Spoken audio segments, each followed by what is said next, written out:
రెండు పార్టీలకు సంబంధించిన ఎంపీటీసీ సభ్యులు దింపితే ఇది ప్రజాస్వామ్యాన్ని బతికించిన రోజు ఇవాళ.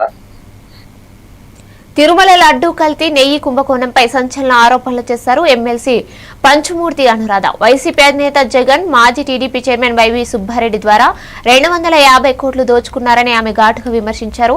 భక్తుల విశ్వాసాన్ని మోసం చేసిన ఈ చర్య దేవతా అవమానానికి సమానమని పేర్కొన్నారు. తిరుమల లడ్డు కేవలం ప్రసాదం కాదు, కోట్లాది భక్తుల భక్తి ప్రతీక. అలాంటి పవిత్రమైన ప్రసాదంలో కల్తీ నెయ్యి వాడటం పాపాత్మక చర్య అని అన్నారు. ఈ వ్యవహారంలో జగన్, సుబ్బారెడ్డి నేరుగా ప్రమేయం ఉన్నట్లు ఆధారాలు బయటకు వస్తున్నాయని పంచుమూర్తి అనురాధ ఆరోపించారు.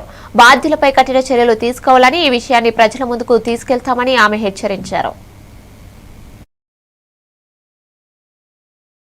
ఆధ్వర్యంలో సిట్ వచ్చింది. సిట్ రిపోర్టు బయటకు వచ్చింది.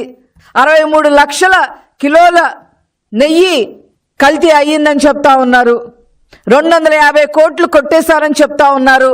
ఎవరైతే ఈ రసాయనాలు సప్లై చేశాడో నెయ్యి రూపంలో బోలే బాబా, అతను పద్దాక వైవి సుబ్బారెడ్డికి ఇంటికి వెళ్ళిన వీడియోలన్నీ అందరికీ తెలుస్తూనే ఉన్నాయి. ఈరోజు సిట్ ఇంకొద్దిగా దూకుడు పెంచి వైవి సుబ్బారెడ్డికి కూడా నోటీసులు ఇచ్చింది. వైవి సుబ్బారెడ్డిని శిక్షించాలి. వైవి సుబ్బారెడ్డి వెనకమాల ఎవరున్నారో నిగ్గు తేల్చాలి. ఈ 250 కోట్లు ఏ ప్యాలెస్ లో ఉన్నాయో నిగ్గు తేల్చాలి.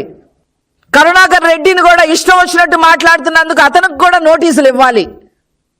ఏదైతే సిట్టు బృందం ఉందో వాళ్ళు హిందూ మతం యొక్క సాంప్రదాయాల్ని, నమ్మకాన్ని ఖచ్చితంగా కీపప్ చెయ్యాలి అని చెప్పి సిట్ ఇంకా దూకుడు పెంచి మిగతా వాళ్ళని కూడా బయట వేసి తగిన విధంగా శిక్షించాలి అని చెప్పి